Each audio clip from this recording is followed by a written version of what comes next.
ബർഗറാണ്. ഇനി നമുക്ക് സോസേജ് വേണം, മൈനീസ് വേണം, നഗറ്റ്സും വേണം. ഇതൊക്കെ പാനിലിട്ട് നന്നായി വേവിക്കണം. അപ്പോൾ ഗൈസ് നമുക്ക് അടുത്തത് വേണ്ടത് ബർഗർ ബണ്ണാണ്. അതില്ലാത്ത കാരണം നമ്മുടെ പാവ് ബജിയുടെ ബണ്ണാണ് നമ്മൾ എടുത്തേക്കുന്നത്.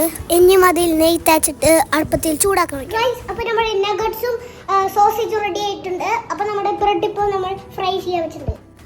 നെക്സ്റ്റ് നമുക്ക് ആവശ്യമുള്ളത് ചീസാണ്. ഓക്കെ ഗൈസ്, നമ്മുടെ അവസാനത്തെ ചീസ് നമ്മൾ ഇടാൻ പോവുകയാണ്. നമ്മൾ ഉണ്ടാക്കി വെച്ച സാലഡ് നമ്മുടെ ബണ്ണിക്ക് തേച്ച് കൊടുക്കാം. നെക്സ്റ്റ് സോസ് ഒഴിച്ച് കൊടുക്കണം. ഇനി സോസേജ് നഗറ്റ്സ് വെച്ചിട്ട് ബണ്ണ് ക്ലോസ് ചെയ്യാം. അപ്പോൾ ഗൈസ് നമ്മുടെ ബർഗർ ഉണ്ടാക്കി കഴിഞ്ഞിട്ടുണ്ട്. ഇനി നമുക്ക് ടേസ്റ്റ് ചെയ്ത് നോക്കാം. ഇത് വിചാരിക്കുന്ന മാതിരിയല്ല, ഇത് അടിപൊളിയാണ്. അപ്പോൾ നമുക്ക് കുഞ്ഞാറ്റേക്ക് ടേസ്റ്റ് ചെയ്യാൻ കൊടുക്കാം. സൂപ്പർ ടേസ്റ്റ് ആണിത്. അപ്പോൾ ഗൈസ് ഇത് അടിപൊളി സാധനമാണ്. നിങ്ങൾ ഇത് ഉറപ്പായിട്ടും വീട്ടിൽ ട്രൈ ചെയ്യണം. അപ്പോൾ ഗൈസ് നിങ്ങൾക്ക് എൻ്റെ വീഡിയോ ഇഷ്ടപ്പെടുന്നെങ്കിൽ ലൈക്ക് ചെയ്യുക, ഷെയർ ചെയ്യുക, സബ്സ്ക്രൈബ് ചെയ്യുക. അപ്പോൾ അടുത്ത വീഡിയോ വരുന്നവരെ എല്ലാവരും